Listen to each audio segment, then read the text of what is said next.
दक्षिणी Mexico city के जोचिमिल्को की नहरों के बीच एक छोटा सा द्वीप है जो रहस्य में डूबा हुआ है। यह इसका आकार नहीं है जो ध्यान खींचता है, बल्कि इसके अजीब निवासी सैकड़ों, शायद हजारों सड़ते हुए गुड़िया। यह है इस्ला डे लास मुनेकास, गुड़ियों का द्वीप। ये द्वीप शहर की हलचल से बहुत दूर है, जहां आप सिर्फ ट्राजिनेरा द्वारा पहुंच सकते हैं। हवा भारी हो जाती है, केवल पत्तियों की सरसराहट और किनारे से टकराती पानी की आवाज ही इस शांति को भंग करती है। ऐसा लगता है जैसे द्वीप स्वयं अपनी सांस रोकता है, जीवितों की दुनिया और मृतकों की दुनिया के बीच फंसा हुआ है। गुड़ियों के द्वीप की कहानी डॉन जूलियन सैंटाना बेरेरा के जीवन के साथ जुड़ी हुई है। एक व्यक्ति जिसने इस एकांत जमीन पर अकेले रहने का फैसला किया। एक अज्ञात शक्ति से प्रेरित होकर डॉन जूलियन ने द्वीप को गुड़ियों से भरना शुरू कर दिया। हर एक गुड़िया उनके एकांत जीवन का एक मूक गवाह। कहानी एक दुखद घटना से शुरू होती है। कहा जाता है कि डॉन जूलियन को नहर में एक जवान लड़की का शव मिला। उसके बेजान हाथ में एक चीनी मिट्टी की गुड़िया थी। इस घटना से परेशान होकर डॉन जूलियन का मानना था कि लड़की की आत्मा द्वीप पर फंस गई है। उसने पेड़ों और बाड़ों पर गुड़ियों को लटकाना शुरू कर दिया, इस उम्मीद में कि वह उसकी बेचैन आत्मा को शांत कर सके। जो एक सांत्वना के रूप में शुरू हुआ, वह जल्द ही एक जुनून में बदल गया। साल दर साल उसने नहरों और कचरे के ढेरों से फेंकी हुई गुड़ियों को इकट्ठा किया, उन्हें द्वीप पर लाया और श्रद्धा से लटका दिया। प्रत्येक गुड़िया, चाहे वह कितनी भी टूटी या खराब क्यों न हो, उसे द्वीप पर जगह मिली, डॉन जूलियन के बढ़ते मूक रक्षकों के परिवार का हिस्सा बन गई। समय के साथ द्वीप एक डरावने दृश्य में बदल गया। हर खाली जगह पर अलग अलग आकार की गुड़िया सजी थीं। कुछ के अंग गायब थे, उनके कपड़े फटे और गंदे थे। अन्य खाली घूरते थे, उनकी आंखें गायब थीं या बेतरतीब बटनों से बदल दी गई थीं। गुड़ियों को बिना किसी क्रम के रखा गया था, जिससे एक अव्यवस्थित और अजीब दृश्य पैदा होता था। वे पेड़ों से लटकते थे, बाड़ों पर बैठे थे और झाड़ियों के पीछे से झांकते थे। उनकी उपस्थिति आकर्षक और डरावनी दोनों थी। समय ने भी गुड़ियों पर अपना प्रभाव डाला। उनके शरीर धूप से फीके पड़ गए, उनके चेहरे हवा और बारिश से खराब हो गए। फिर भी वे वैसे ही रहे। उनकी खामोश निगाहें आगंतुकों का पीछा करती रहीं, जैसे वे द्वीप के संकरी गलियों से गुजरते थे। गुड़ियां डॉन जूलियन के अपने अंदर के उथल पुथल का प्रतिबिंब बन गईं। उनके दुहक और शांति पाने के उनके बेकार प्रयासों का एक भौतिक रूप। वे उनके साथी, उनके विश्वास पात्र और शायद उनके जेलर थे। उन्हें उनके अतीत के भूतों के साथ द्वीप पर बंदी बनाए हुए थे। द्वीप के चारों ओर किंवदंतियां और अफवाहें उस कोहरे की तरह घूमने लगीं, जो अक्सर इसे घेर लेती थी। कुछ फुसफुसाते थे कि गुड़ियों पर मरे हुए बच्चों की आत्माओं का कब्जा है। उनकी आंखें रात में हल्की सी चमकती हैं। अन्य लोगों का दावा था कि उन्होंने गुड़ियों को एक दूसरे से फुसफुसाते हुए सुना है। उनकी आवाजें हवा की सरसराहट से मुश्किल से सुनाई देती हैं। कहा जाता है कि यह द्वीप एक ऐसी जगह थी जहां जीवितों और मृतकों के बीच का पर्दा पतला था, जहां मृतकों की आत्माएं स्वतंत्र रूप से घूमती थीं। मछुआरों ने गुड़ियों को अपने सिर या अंग हिलाते हुए देखने की कहानियां सुनाईं। उनके हाव भाव मानो किसी अदृश्य शक्ति द्वारा नियंत्रित किए जा रहे हों। कुछ ने यह भी दावा किया कि गुड़ियां रात भर में अपनी जगह बदल लेती थीं। उनकी नजर लगातार बदलती रहती थी। चाहे ये कहानियां सच हों या केवल बहुत ज्यादा कल्पनाओं का नतीजा, उन्होंने द्वीप के रहस्य को और बढ़ा दिया।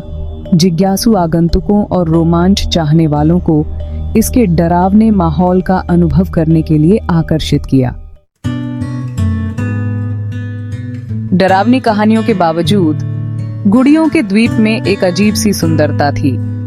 ये गुड़ियां अपने टूटे और खराब हालत में एक तरह की अजीबोगरीब कला को दर्शाती हैं। एक आदमी के समर्पण और नुकसान और अकेलेपन से निपटने के उनके अनोखे तरीके का प्रमाण। यह द्वीप कुछ लोगों के लिए एक तीर्थ स्थल बन गया, जिन्होंने डॉन जूलियन और उनके खामोश साथियों के लिए भोजन, मोमबत्तियां और यहाँ तक कि नई गुड़ियां भी चढ़ाई। ये लोग इस डरावने रूप से आगे देख पाए और उस दुख और इंसानियत को पहचाना जो इस द्वीप में व्याप्त थी। ऐसा लगता था कि गुड़ियां अपनी चुप्पी में आने वालों की कहानियों और भावनाओं को सोभ लेती हैं, उनकी उम्मीदों, डर और पछतावे का साधन बन जाती हैं। वे जीवन की नाजुकता, मृत्यु की निश्चितता और स्मृति की स्थायी शक्ति की याद दिलाती थे। डॉन जूलियन खुद 2001 में अपनी मृत्यु तक एक रहस्य बने रहे। उन्होंने अपनी कहानी और अपनी गुड़ियों के संग्रह को साझा करते हुए आगंतुकों का द्वीप पर स्वागत किया, लेकिन उन्होंने कभी भी अपने इरादों या अपने विश्वासों को पूरी तरह से स्पष्ट नहीं किया। कुछ का मानना था कि डॉन जूलियन को अपने द्वारा थोपे गए निवास में सांत्वना मिली। अपने दुख और अकेलेपन से निपटने के लिए खुद को गुड़ियों से घेर लिया। दूसरों ने सोचा कि क्या द्वीप के एकांतवास ने उन पर असर किया था, जिससे वास्तविकता और भ्रम के बीच की रेखा धुंधली हो गई थी। सच्चाई जो भी हो, डॉन जूलियन की विरासत उस द्वीप में जीवित रही जिसे उन्होंने पीछे छोड़ दिया था। गुड़ियां वैसी ही रहीं, उनकी खामोश निगाहें द्वीप पर टिकी रहीं, जो जीवन, मृत्यु और मृत्यु के बाद के जीवन के साथ एक व्यक्ति के अनोखे और शायद परेशान रिश्ते का प्रमाण है। डॉन जूलियन की मृत्यु के बाद गुड़ियों का द्वीप एक लोकप्रिय पर्यटन स्थल बन गया। दुनिया भर से लोग इस अजीब और डरावनी जगह पर आते हैं, जो जिज्ञासा, आकर्षण या शायद अपनी मृत्यु का सामना करने की इच्छा से प्रभावित होते हैं। द्वीप की देखभाल करने वाले डॉन जूलियन के रिश्तेदारों ने गुड़ियों के संग्रह को बनाए रखा। उन गुड़ियों को बदलने के लिए नई गुड़ियां जोड़ी जो समय के साथ खराब हो गई थीं। उन्होंने डॉन जूलियन के जीवन और द्वीप से जुड़ी किंवदंतियों की कहानियां सुनाई, जिससे उनकी यादें ताजा रहीं। ये द्वीप स्थानीय समुदाय के लिए आय का एक स्रोत बन गया, जिससे रोजगार मिला और स्थानीय अर्थव्यवस्था को बढ़ावा मिला। हालांकि इसने इस तरह के डरावने आकर्षण से लाभ कमाने के नैतिकता के बारे में भी बहस छेड़ दी। कुछ लोगों का तर्क था कि इस द्वीप का सम्मान एक पवित्र कब्रगाह के रूप में किया जाना चाहिए, एक ऐसी जगह जहां मृतकों को शांति से आराम करने दिया जाना चाहिए। दूसरों ने इसे एक अनोखे सांस्कृतिक स्थल के रूप में देखा, जो एक व्यक्ति के विजन और दुनिया पर उनके स्थायी प्रभाव का प्रमाण है। एक पर्यटन स्थल के रूप में अपनी लोकप्रियता के बावजूद गुड़ियों का द्वीप अपने रहस्य को बरकरार रखता है। ऐसा लगता है कि गुड़ियां खुद अपने रहस्यों को छिपाए हुए हैं। उनकी खाली निगाहें हवा में छाए रहस्यों का कोई जवाब नहीं देती हैं। क्या यह द्वीप वाकई डूब गई लड़की की आत्मा से ग्रस्त था, या ये कहानियां अखड़नीय को समझाने का एक तरीका थी? क्या गुड़ियों में कोई अलौकिक शक्तियां थीं, या वे सिर्फ निर्जीव वस्तुएं थीं जिन्हें उन लोगों ने अर्थ दिया जो उनसे मिले थे? जवाब गुड़ियों की तरह भ्रामक बने हुए हैं। वास्तविकता और कल्पना, इतिहास और लोक कथाओं के बीच कहीं खो गए हैं। यह द्वीप एक खाली कैनवास बन गया, जिस पर आगंतुकों ने अपने विश्वासों, डर और व्याख्याओं को प्रदर्शित किया, रहस्य के चक्र को स्थायी बनाए रखा जो डॉन जूलियन और शांति के लिए उनकी एकाकी तलाश के साथ शुरू हुआ था। गुड़ियों का द्वीप सिर्फ डरावनी गुड़ियों का संग्रह नहीं है, यह मानवीय स्थिति का प्रतिबिंब है।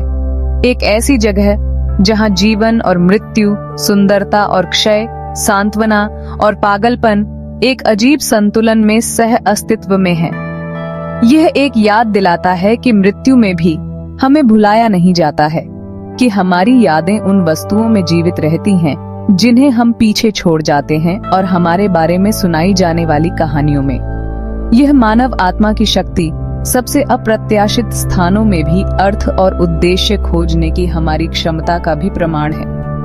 यह द्वीप हमें अपनी मृत्यु दर का सामना करने, अपनी विरासत के बारे में सोचने और जीवित दुनिया को मृतकों की दुनिया से अलग करने वाले पतले पर्दे पर विचार करने की चुनौती देता है।